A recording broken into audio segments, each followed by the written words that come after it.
नमस्कार दोस्तों।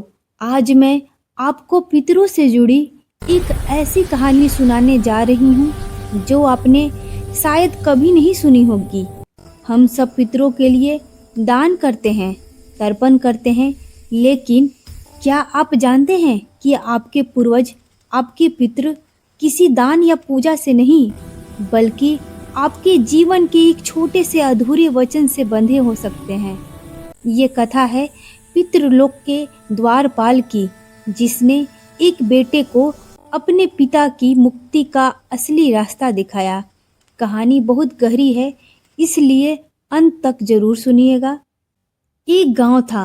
गांव के बाहर एक बहुत पुराना बरगद का पेड़। लोग कहते थे इस पेड़ के पास से पितृलोक का रास्ता दिखाई देता है। बस आपकी मन की आंखें खुली होनी चाहिए।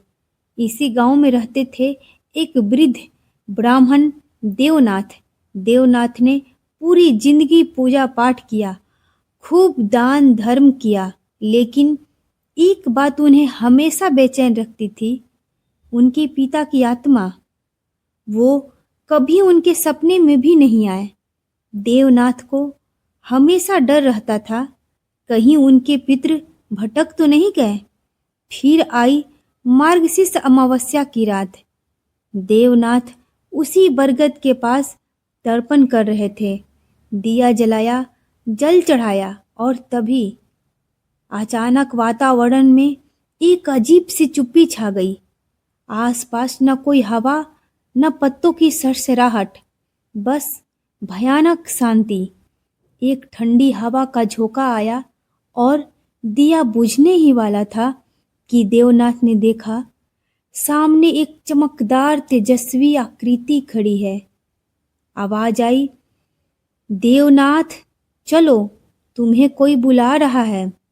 देवनाथ घबराए, क कौन? फिर वो आकृति बोली, मैं पितृलोक का द्वारपाल हूँ, तुम्हारे पितरों ने तुम्हें बुलाया है। देवनाथ को लगा जैसे वो धरती से ऊपर उठ रहे हैं। थोड़ी ही देर में एक उजला शांत दिव्य स्थान दिखा। सामने था एक विशाल द्वार और द्वार पर खड़े थे वही तेजस्वी पुरुष, ऊंचे, दिव्य, जिनके माथे पर तीसरा नेत्र चमक रहा था।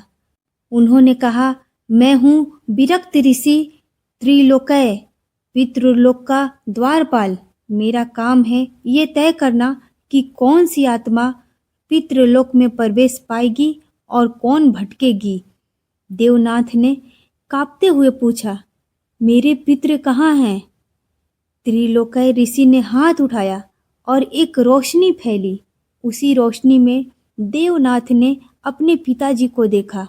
चेहरे पर शांति थी, लेकिन आंखों में एक अधूरापन। देवनाथ रो पड़े, पिताजी आप मुझसे मिलने क्यों नहीं आए? द्वारपाल ने कहा, क्योंकि तुमने अपने जीवन में एक वचन अधूरा छोड़ा था, और वही वचन तुम्हारे और तुम्हारे पितरों के बीच एक दीवार बनकर खड़ा हो गया। कौन सा वचन? देवनाथ हैरान थे। त्रिलोकय ऋषि ने बताया, तुम्हारी माँ के अंतिम समय में तुमने एक वादा किया था कि हर साल उनकी पुण्यतिथि पर किसी गरीब कन्या को भोजन कराओगे, लेकिन पिछले 5 सालों से तुमने ये नहीं किया। सुनो देवनाथ, पितृ तुम्हारे दान कर्मों से दुखी नहीं हैं, वे तुम्हारे अधूरे वचन से बंधे हुए हैं। पिता ने कहा, बेटा, कोई भी पितृ नाराज नहीं होता, पर अधूरा वचन आत्मा की मुक्ति को रोक देता है। त्रिलोकय ऋषि बोले, जाओ अपने वचन की पूर्ति करो। पितरों का मार्ग तभी खुलता है जब उनकी संतान अपनी शब्द निभाती है। एक तेज प्रकाश हुआ और देवनाथ फिर उसी बरगद के पेड़ के नीचे थे। सुबह हुई और उसी दिन उन्होंने 5 गरीब कन्याओं को भोजन कराया, कपड़े दिए और अपना संकल्प पूरा किया। उसी रात पहली बार उनके पिता सपने में आए। चेहरे पर संतोष था और उन्होंने आशीर्वाद दिया।